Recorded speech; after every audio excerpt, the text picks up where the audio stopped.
Hello. రే, నీ ఇంటికొచ్చి నిన్ను కొట్టి పడేసింది నేనేరా.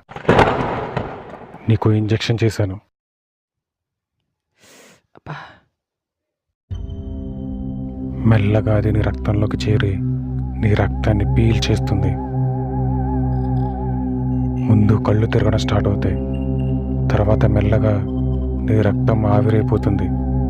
నీ ప్రాణం పోతుంది.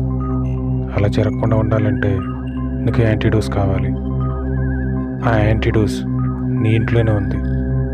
దమ్ముంటే వెతికి పట్టుకో. నీ ప్రాణాన్ని కావాలంటే ఆ యాంటీడోస్ని వెతికి పట్టుకో.